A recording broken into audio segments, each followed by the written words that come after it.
प्रदर्शन। प्रधानमंत्री के घर के सामने 200 मिनट तक राहुल गांधी का धरना, ये कोई छोटी बात नहीं है। हिंदुस्तान के इतिहास में ऐसा पहली बार होगा जब नेता विपक्ष ने प्रधानमंत्री के घर को ही घेर लिया। राहुल गांधी प्रधानमंत्री आवास के आउट गेट पर जम गए। कांग्रेस ने जानबूझकर ऐसी लोकेशन चुनी जहां डायरेक्ट निशाने पर नरेंद्र मोदी थे। 5 मिनट के अंदर राहुल गांधी को मनाने सरकार की तरफ से मंत्री आ गए, होम सेक्रेटरी आ गए। राहुल गांधी की पहली मांग मान ली गई तो राहुल ने दूसरी मांग शुरू कर दी, फिर तीसरी मांग शुरू कर दी। राहुल का इरादा दरअसल धरना देने का ही था। राहुल गांधी बात मनवाते नहीं, प्रधानमंत्री आवास के सामने धरना देने ही आए थे। राहुल गांधी दरअसल वही वीडियो बनाना चाह रहे थे जो वीडियो कांग्रेस वायरल करा सके। जब पुलिस देने आई तो राहुल गांधी सड़क पर लेट गए। अखिलेश यादव चुपचाप बस में जाकर बैठ गए, लेकिन राहुल आखिरी वक्त तक जमीन पर लेटे रहे। कांग्रेस के लोग वीडियो बनाते रहे, फिर वही वीडियो सबके सामने आ गया। इसके बाद राहुल गांधी कहते सुनाई दिए, democracy in India is happening right now. दरअसल एक पूरी क्रोनोलॉजी तैयार हुई है। ये क्रोनोलॉजी जंतर मंतर से शुरू होती है और आज प्रधानमंत्री आवास तक आकर रुक जाती है। राहुल गांधी के दिमाग में क्या चल रहा है? क्या मोदी के विरोधी भारत में नेपाल और बांग्लादेश जैसा कुछ करना चाहते हैं? 21 जुलाई की 3 तस्वीरें देखिए। राहुल गांधी, प्रियंका गांधी, मल्लिकार्जुन खड़गे और कांग्रेस की टॉप लीडरशिप लोक कल्याण मार्ग पर प्रधानमंत्री आवास के ठीक सामने धरने पर बैठ गए। अरविंद केजरीवाल, आतिशी पूरा लाव लश्कर लेकर जंतर मंतर पर सीजेपी के प्रदर्शन वाली जगह पर पहुंच गए और पीछे पीछे शरद पवार, सुप्रिया सुले भी जंतर मंतर पर राउंड लगाने पहुंच गए। 21 जुलाई की शाम होते होते मोदी सरकार विरोधी पूरा इकोसिस्टम अचानक एक्टिव हुआ। 20 जुलाई की हिंसा के बाद दिल्ली में 21 जुलाई की शाम एक नया पॉलिटिकल ड्रामा शुरू हो गया। राहुल गांधी दौड़ते हुए प्रधानमंत्री मोदी के घर के ठीक सामने पहुंच गए। साथ में प्रियंका भी दौड़ी, खड़गे को भी साथ में लाया गया। मंगलवार दोपहर 3:30 बजे इस सियासी प्रोग्राम की शुरुआत हुई। कांग्रेस के सारे सांसद, कांग्रेस के सारे नेता राहुल गांधी को घेर कर बैठ गए। राहुल बीच में खड़े होकर माहौल बनाते रहे, मोदी विरोधी नारे लगवाते रहे। धर्मेंद्र प्रधान के इस्तीफे के साथ साथ मोदी का इस्तीफा मांगने लगे।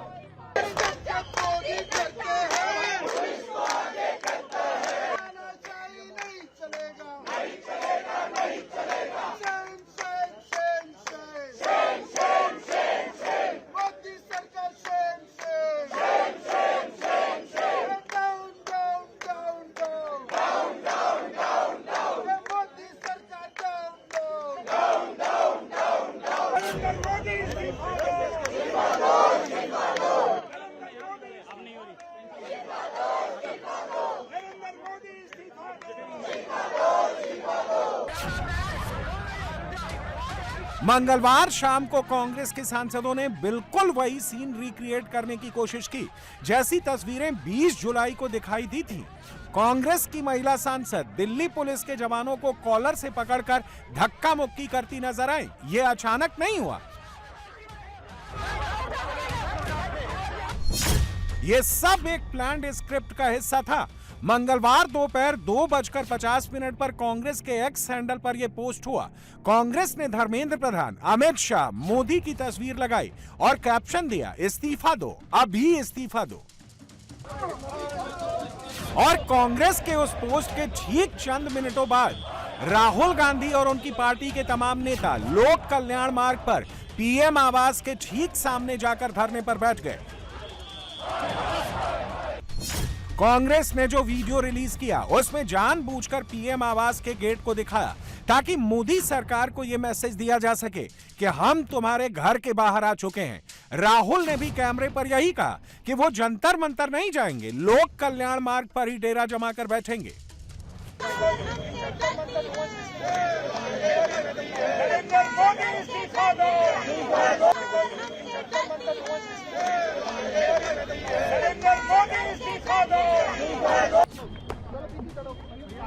सीक्वेंस ऑफ इवेंट्स देखिए।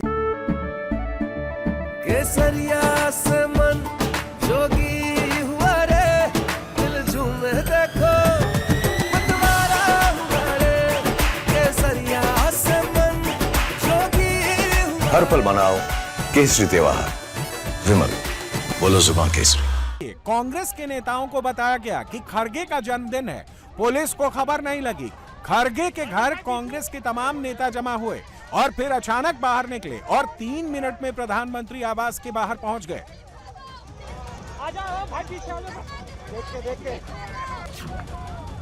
पहले कांग्रेस के 20 नेता पहुंचे, 20 से 100 हुए और देखते ही देखते संख्या तेजी से बढ़ने लगी।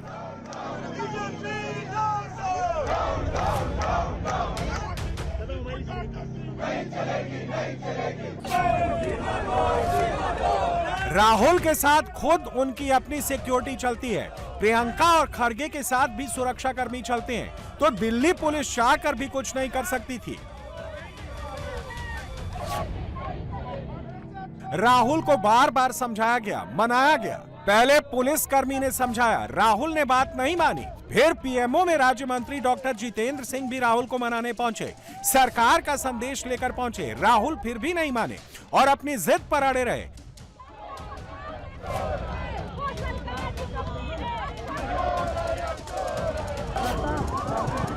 पीएम आवास के बाहर राहुल पूरी तैयारी के साथ आए थे, साथ में प्लास्टिक की हथकड़ी लेकर आए थे। राहुल ने सबको हथकड़ी बांटी, खरगे को पहनाया। खरगे ने हथकड़ी वाले हाथ हवा में लहराए, कैमरे के सामने जबरदस्त माहौल बनाया। मकसद सिर्फ इतना था कि एक अच्छी फोटो कैमरे पर नजर आ जाए। जब बार बार मनाने पर भी कांग्रेस के नेता नहीं माने तो उन्हें वहां से हटाने के लिए पुलिस को बुलाया गया। कुछ नेताओं को हिरासत में भी लिया गया। दरअसल राहुल गांधी को लगा कि छात्रों वाला मुद्दा उनके हाथ से निकल रहा है। वो अब तक कोटा और देहरादून में छात्रों की गूंज सुन रहे थे और जंतर मंतर पर मोर्चा दीपके और वांगचुक ने संभाल लिया। राहुल ने अपने हाथ से मुद्दा निकलता देख स्ट्रेटजी बदल दी। वो जंतर मंतर पर नहीं गए, पीएम आवास पहुंच गए। पीएम आवास के बाहर बैठे बैठे राहुल ने पोस्ट कर दिया और प्रधानमंत्री आवास के सामने मोदी की सुरक्षा को खतरे में डालने वाले प्रोटेस्ट का कॉल दे दिया। सबको प्रधानमंत्री आवास पहुंचने को कहा। और राहुल की पोस्ट के बाद कांग्रेस के ऑफिशियल हैंडल से जो मैसेज सर्कुलेट होना शुरू हुआ, वो मैसेज था, चलो प्रधानमंत्री आवास। रात भर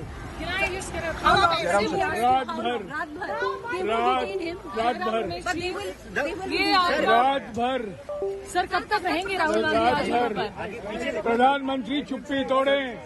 सर आपको लगता है कि उनको प्रधानमंत्री चुप्पी तोड़े? हम लोग सड़क पर आए हैं, अगर बच्चों पर लाठी नहीं चलने देंगे, हम अपने ऊपर लाठी खाएंगे। आंदोलन हमारा पहले से चल रहा था, छात्रों की गूंज कार्यक्रम पहले से चल रहा था, तो छात्रों की आवाज को दबने नहीं देंगे। जब तक छात्रों को, युवाओं को न्याय नहीं मिल जाता, कांग्रेस पार्टी, हमारे नेता, हम लोग यहाँ से नहीं हिलने वाले। दिन हो या रात, नरेंद्र मोदी को बाहर आना पड़ेगा। पूरी कांग्रेस पार्टी जो जहाँ है यहाँ आए और धरने पर बैठ जाए।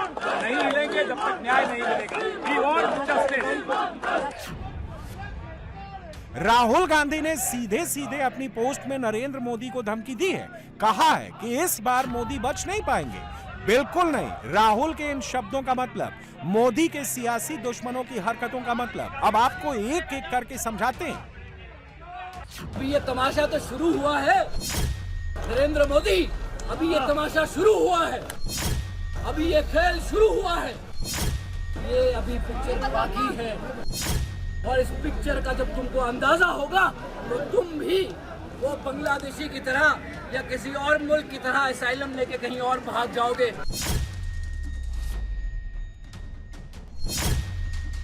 छात्रों के नाम पर मोदी सरकार के खिलाफ कितने प्रयोग हो रहे हैं?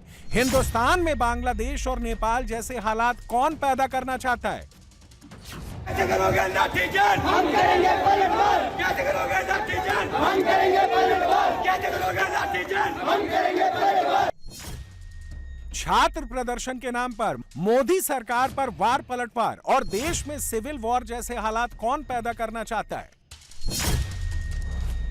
दंगाइयों के स्क्रीनशॉट्स मिल गए हैं, व्हाट्सएप ग्रुप्स का नाम मिल गया है। दिल्ली में अफरा तफरी मचाने वाले गुंडों का सियासी कनेक्शन भी एक एक करके सामने आ रहा है। व्हाट्सएप ग्रुप पर कौन लिख रहा है, जान जाएगी, किसी की मौत हो जाएगी तो सरकार पर प्रेशर ज्यादा होगा। व्हाट्सएप ग्रुप पर कौन ये मैसेज सर्कुलेट कर रहा था कि पुलिस वालों के हथियार छीनो और उसी हथियार से पुलिस पर हमला करो। व्हाट्सएप ग्रुप पर कौन ये कह रहा था कि कल मरो या मारो। व्हाट्सएप ग्रुप पर यह मैसेज किसने फैलाया कि लाल सलाम, कल मोदी सरकार का लास्ट डे होगा। व्हाट्सएप ग्रुप में कौन लिख रहा था कि जो जान देने वाले हैं उनका एहसान रहेगा, आने वाली पीढ़ियां याद करेंगी, बच्चे याद करेंगे। व्हाट्सएप ग्रुप पर यह मैसेज किसने भिजवाया कि नेटवर्क ब्लॉक होने की स्थिति में ब्रायर या बिट चैट ऐप का इस्तेमाल करो, ब्लूटूथ से वीडियो भेजो। सब कुछ वेल प्लान्ड स्क्रिप्ट का हिस्सा था। प्रदर्शनकारियों की आड़ में छिपे गुंडे पेपर स्प्रे से हमला करने की तैयारी करके आए थे। सबूत आपके सामने है, सीधे पुलिस वालों की आंख में पेपर स्प्रे मारा गया।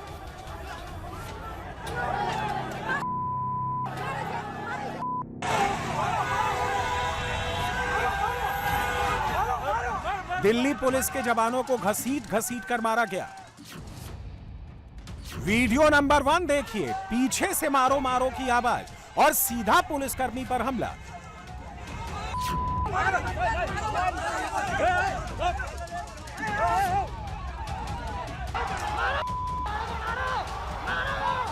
वीडियो नंबर 2 देखिए, खून की प्यासी भीड़ कैसे बीच सड़क पर खड़े पुलिसकर्मियों की मॉब लिंचिंग करने दौड़ी।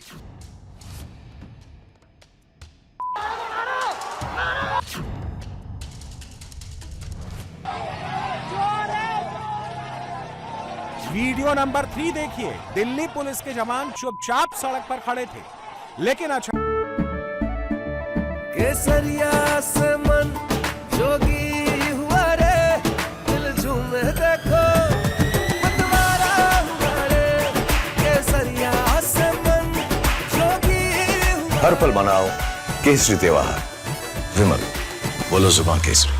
अचानक भीड़ में छिपे गुंडों ने पीछे से हमला किया। एक पुलिस वाले को आगे से दबोचा, दूसरे पुलिस वाले को पीछे से दबोचा और बीच सड़क पर गिराकर मारना शुरू कर दिया।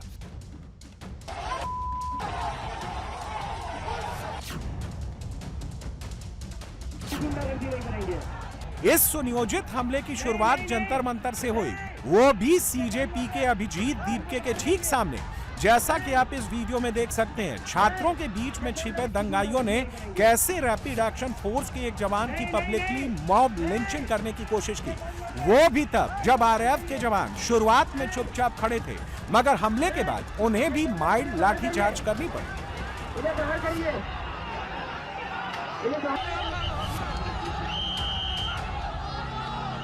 जंतर मंतर में शुरू हुए उग्र प्रदर्शनकारियों के इस तांडव को अलग अलग व्हाट्सएप ग्रुप्स के जरिए फैलाया गया, इंस्टाग्राम से वायरल कराया गया। पुलिस पर पथराव के वीडियो को एक मोबाइल से दूसरे मोबाइल तक फैलाया गया। छात्रों की भीड़ में छुपे दंगाई धर्मेंद्र प्रधान का इस्तीफा नहीं, मोदी सरकार गिराने के इरादे से दिल्ली को दंगों की आग में झोंकना चाहते हैं। पुलिस की गाड़ी पर पथराव करने वाले, पुलिस की गाड़ियों को तोड़ने वाले, पुलिस की गाड़ी में आगजनी करने वाले ये छात्र नहीं हो सकते। इस इकोसिस्टम को ट्यूशन देने वाले वही हैं जो शाहीन बाग पर दिखे थे, जो किसान आंदोलन में थे और जो 2024 के चुनाव में नरेंद्र मोदी से हारे, और अब यही गैंग भारत को नेपाल और बांग्लादेश बनाने की फिराक में है।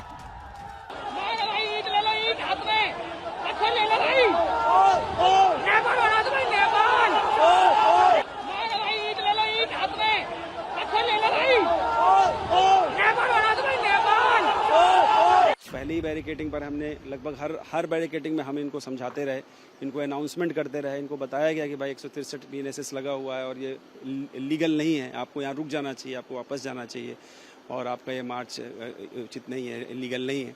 लेकिन इसमें कुछ शायद ऐसे तत्व रहे होंगे जिनका कुछ अलग उद्देश्य था, कुछ मॉब मेंटलिटी के लोग थे और लोगों ने कुछ इस तरह के कुछ एक्ट किए, जैसे कि हमारे पुलिस वालों को पकड़ के, जो ड्यूटी पे लगे हुए थे उनको पकड़ के पीटा, जो उन्होंने झंडे कुछ लाए हुए थे उनमें से झंडों को निकाल के डंडों से पीटा और जो है वहाँ पर बोतलें फेंकी, हम लोग पुलिस वालों के ऊपर खाली बोतलें फेंकी, चप्पलें फेंकी, गाड़ियाँ तोड़ दी, कोई प्राइवेट गाड़ियाँ भी तोड़ी इन्होंने और बैरिकेडिंग कई संख्या में तोड़े और फिर पत्थरबाजी भी करी, लगभग 35-40 जगह, मतलब कई जगह पत्थरबाजी हुई। भीड़ 9 साढ़े 9 के आसपास वहाँ से निकलते भीड़ शुरू में कंट्रोल में, बाद में एकदम उग्र हो गई थी। संसद मार्ग नियर ये LIC बिल्डिंग के पास में थी, जहाँ पे लोग थे कम से कम 4-5 हज़ार के आसपास समथिंग लोग होंगे। उनके पास लाठी डंडे थे और ऊपर से पत्थर मार रहे थे। पत्थर पता नहीं कैसी समथिंग चीज़ थी, हार्ड थी, पत्थर मारे थे और लाठी डंडे थे उनके पास में। ये तो एकदम उनमें पता नहीं कौन असामाजिक तत्व थे, वो अंदर से पत्थर और लाठी बरसा रहे थे, पत्थर मारे थे बहुत सारे। पुलिस को गुंडा गुंडा बोल रहे थे और कुछ नहीं, ऐसा कुछ ज़्यादा नहीं था। वो गालियाँ भी सामने से गालियाँ और पत्थर आ रहे थे। एकदम प्लान था, एकदम अचानक, जैसे हम उन्हें रोक रहे थे, रोकने के लिए मना कर रहे थे, तो एकदम अचानक से हमले हुए थे, उधर से पत्थर आ रहे थे। सर लगभग 5-6 हज़ार के आसपास थी और हमें 12 साढ़े 12 बजे के आसपास वहाँ पे मेरे खुद चोट लगी थी। सर हम पब्लिक को कंट्रोल करने की कोशिश कर रहे थे, जो भीड़ अचानक इतनी उग्र हो गई, उन्होंने पत्थरबाजी स्टार्ट कर दी, जिसमें भीड़ में पता नहीं चला किसने मेरे पे इतना तेज़ पत्थर मारा। नुकीले पत्थर थे, जैसे ट्रेनों लाइनों पे होते हैं ना, ऐसे पत्थर थे तेज़, और वो मेरे सीधा यहाँ आके लगा। सर भीड़ इतनी थी, सुनना वो नहीं था उनका मेन मकसद आगे बैरिकेड तोड़ के आगे बढ़ना। सर जब पुलिस आ जाए, प्रशासन है, कोई भी आई नहीं बना, उसको पार करके उनको जाना था। प्री प्लान थी सर, ये प्री प्लान साथ लेकर आए थे, वहीं से पत्थर उठाए। हमें इतना नहीं पता ना सर, लेकिन प्री प्लान था सर। ऐसे आप किसी को कौन मार सकता है? अचानक पत्थर कहाँ से आ जाएंगे इतने पत्थर? एक दर्द आपकी आंखों में नजर आ रहा है, ये आंसू क्यों आ रहे हैं? कोई तो वजह होगी, मतलब एक पुलिसकर्मी सड़क पर काम कर रहा है दिन रात, इस वजह से आप इमोशनल हो रहे हैं कि नहीं? तो तबीयत डाउन हो रही है सर, ऐसी बात नहीं। लेकिन ये आपको लग रहा है कि वो पहले से तैयार होके आए थे हमला करने? आए थे सर। इस टूल किट के निशाने पर धर्मेंद्र प्रधान नहीं, प्रधानमंत्री नरेंद्र मोदी हैं। सोमवार को पहला अटेम्प्ट किया गया था, निशाना देश की संसद थी। मंगलवार को दूसरा अटेम्प्ट किया गया है, वो भी प्रधानमंत्री आवास के ठीक बाहर, और इस बार डायरेक्ट निशाना प्रधानमंत्री नरेंद्र मोदी पर है। और मोदी को टारगेट करने वाले प्लान को इंप्लीमेंट करने वाले राहुल गांधी हैं, जिन्होंने आज सीधे सीधे प्रधानमंत्री की सुरक्षा से खिलवाड़ की कोशिश की। Democracy in India is happening right now. PM आवास के बाहर धरना प्रदर्शन करके कांग्रेस पार्टी क्या करना चाह रही है, ये आप कांग्रेस की ऑफिशियल पोस्ट के कैप्शन से समझ सकते हैं। चलो पीएम हाउस जैसे पोस्टर सोशल मीडिया पर फैलाकर कांग्रेस सीधे सीधे भीड़ को उकसा रही है, बांग्लादेश वाला मॉडल अपनाने का आइडिया दे रही है। अपनी खोई हुई सियासी जमीन हासिल करने के लिए कांग्रेस पार्टी और उसका इकोसिस्टम प्रधानमंत्री नरेंद्र मोदी की सुरक्षा से सीधे सीधे खिलवाड़ कर रहा है। राहुल के मजबे में शाम होते होते समाजवादी पार्टी के अखिलेश यादव भी पहुंच गए, यानी छात्रों के कंधे पर बंदूक रखकर नरेंद्र मोदी पर डायरेक्ट निशाना लगाया जा रहा है। और यह शुद्ध रूप से एक सियासी प्रयोग है। इसका एक चैप्टर सोमवार को लॉन्च हुआ था, दूसरा चैप्टर मंगलवार को लॉन्च हुआ। मगर ऐसी राजनीति करके कांग्रेस और मोदी के सियासी दुश्मन कितना खतरनाक ट्रेंड सेट कर रहे हैं, इसका अंदाजा खुद उन्हें भी नहीं है। वो भी ये जानते हुए कि खुद कांग्रेस परिवार के 2 प्रधानमंत्री की जान जा चुकी है। प्रधानमंत्री आवास के बाहर हंगामा करके, शोर शराबा करके, मोदी के खिलाफ नारेबाजी करके कांग्रेस सीधे सीधे अराजकता जैसे हालात पैदा करना चाहती है। पहले जंतर मंतर पर एक स्पॉट बनाया गया, फिर संसद के दरवाजे तक आकर हमला किया गया, और जब वहां फेल हो गए तो ये इकोसिस्टम प्रधानमंत्री के घर तक आ गया। और ये सारा ड्रामा उस वक्त हो केसरिया से मन जोगी हुआ रे, दिल झूमे देखो मतवारा हुआ रे, केसरिया से मन जोगी हुआ। हर पल मनाओ केसरी त्योहार, विमल बोलो जुबान केसरी। जब सरकार की तरफ से 5 मिनट के अंदर मंत्री होम सेक्रेटरी को भेज दिया गया। राहुल गांधी की संसद में नीट, पेपर लीक और जंतर मंतर से शुरू हुए आंदोलन पर डिबेट करने को सरकार राजी हो गई। जितेंद्र सिंह ने सीनियर मंत्री से बात की, सरकार की सबसे टॉप लीडरशिप ने 2 मिनट में हाँ कह दिया। राहुल गांधी की मांग मान भी ली गई, लेकिन राहुल फिर भी अड़े रहे। इससे आप उनका इरादा समझ सकते हैं। राहुल की पहली मांग सरकार ने 2 मिनट में मान ली, तो राहुल ने एक और मांग कर दी। राहुल इसके बाद शिक्षा मंत्री का इस्तीफा मांगने लगे। यह शुद्ध पॉलिटिकल ब्लैकमेल नहीं तो क्या है। आज दोपहर बाद ये ज्ञात हुआ कि कांग्रेस पार्टी के राष्ट्रीय अध्यक्ष श्री मल्लिकार्जुन खड़गे जी और अन्य वरिष्ठ नेता जैसे श्री राहुल गांधी, श्रीमती प्रियंका गांधी, श्री वेणुगोपाल जी इत्यादि अकस्मात धरने पर जा बैठे हैं। और ये भी बताया गया कि वो स्थान धरने के लिए बहुत ज़्यादा अनुकूल नहीं है, उससे बहुत ज़्यादा असुविधा हो रही है जनसाधारण को। तो इन नेताओं की वरिष्ठता को देखते हुए सरकार की ओर से ये फैसला हुआ कि मैं स्वयं और मेरे संग केंद्रीय गृह सचिव मौके पर जाकर के इन वरिष्ठ नेताओं से मिले और हम ये सोच करके गए थे हम बड़ी विनम्रता से अपनी बात रखेंगे, तर्क रखेंगे कि सरकार से अगर चर्चा कर ली जाए बैठ करके तो ज़्यादा बेहतर है। बहरहाल वहाँ पहुँचने पर हमें श्री राहुल गांधी जी ने ये आग्रह किया कि यदि सरकार संसद में चर्चा के लिए तैयार हो जाती है नीट और उसके साथ संबंधित शिक्षा संबंधित विषयों को लेकर के, तो वो तुरंत अपना धरना समाप्त कर देंगे। मैंने ये बात उनसे एक मर्तबा नहीं 2-3 बार पूछी।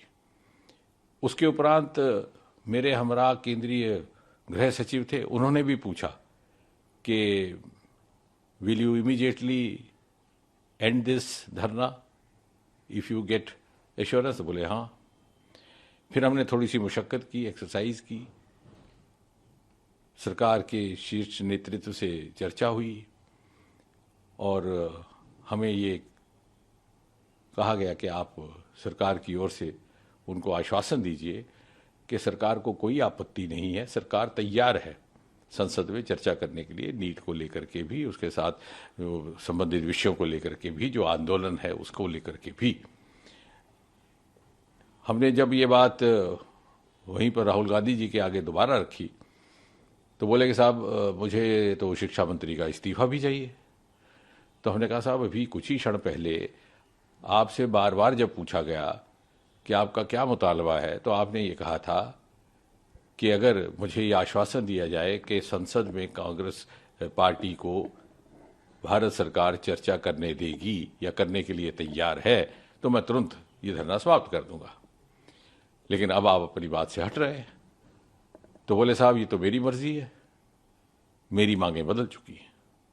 हमने कहा साहब this is not fair, you are changing the goal post. बोले दिस इज माई विश। तो फिर हमने उनको विनम्रता से समझाने का प्रयास किया कि आप जैसे वरिष्ठ नेता को, जो नेता प्रतिपक्ष भी हैं, एलओपी भी हैं, ये शोभा नहीं देता कि कुछ ही क्षणों में आप अपनी बात से मुकर जाए।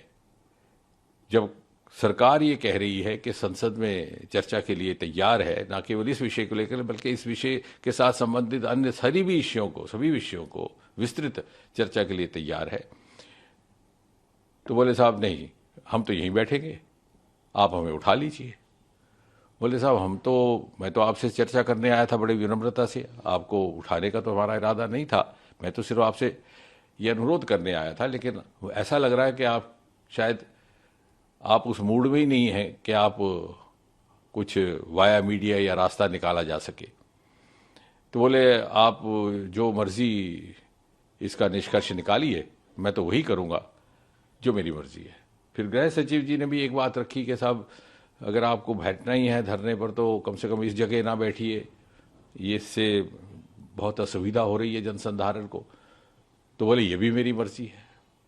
तो मुझे बड़े अफसोस के साथ कहना पड़ता है, ये बड़ा ही दुर्भाग्यपूर्ण है कि एलओपी का इस प्रकार का व्यवहार रहे कि वो अपने पक्ष को इतनी जल्दी बदलते हैं। और इसका अर्थ ये हुआ कि वो कन्फ्लिक्ट के मूड में है, वो चाहते ही नहीं कि सरकार के साथ सहयोग करके जनहित के विषयों पर चर्चा की जाए या जनहित के विषयों को आगे बढ़ाया जाए। वो ये मन बना करके आए हैं कि कन्फ्रंटेशन हो, कन्फ्लिक्ट हो, मुझे कोई मुद्दा मिले। लेकिन हम जानते हैं इस देश का आम इंसान, आम नागरिक इतनी समझ रखता है कि उस प्रकार की पॉलिटिकिंग में या इस तरह की राजनीतिक नौटंकी के झांसे में नहीं आने वाला। बीजेपी राहुल की हरकतों को ड्रामा कह रही है, पब्लिसिटी स्टंट कह रही है, और लगता भी ऐसा है क्योंकि उधर राहुल को डिटेन किया गया, इधर कांग्रेस ने राहुल के ऐसे पोस्टर्स बनाकर उनको हीरो बनाना शुरू कर दिया। राहुल को वॉइस ऑफ इंडिया तक डिक्लेयर कर दिया गया। कांग्रेस का कैमरा रेडी था, राहुल ने एक्शन बोला, फोटो खींचनी शुरू हो गई, सोशल मीडिया पर ट्रेंड सेट होने लगा। पहले एक तस्वीर आई, फिर दूसरी, फिर तीसरी, फोटो वायरल कराने वाला सिलसिला शुरू हो गया। राहुल हो या अखिलेश, दोनों ने छात्रों के मुद्दों को सियासी हथियार बनाया, लेकिन निशाना मोदी पर लगाया। इस सियासी स्टंट से पॉलिटिकल माइलेज लेने की कोशिश की। 20 जुलाई को संसद भवन को घेरने का प्लान भी इसी इरादे से बनाया गया था। उसमें भी समाजवादी पार्टी और मोदी विरोधी दूसरी पार्टियों के चेहरे पर्दे के पीछे से ऑपरेट कर रहे थे। और आज भी वही हुआ, लेकिन राहुल गांधी ने धरने के लिए जिस जगह को चुना वो प्रधानमंत्री आवास का आउट गेट था। प्रधानमंत्री इसी रास्ते से निकलते हैं, तो क्या प्रधानमंत्री के घर को घेरने का मकसद सिर्फ धरना नहीं, कुछ और हो सकता है? क्या मोदी के विरोधियों के दिमाग में नेपाल और बांग्लादेश चल रहा है? लग तो ऐसा ही रहा है।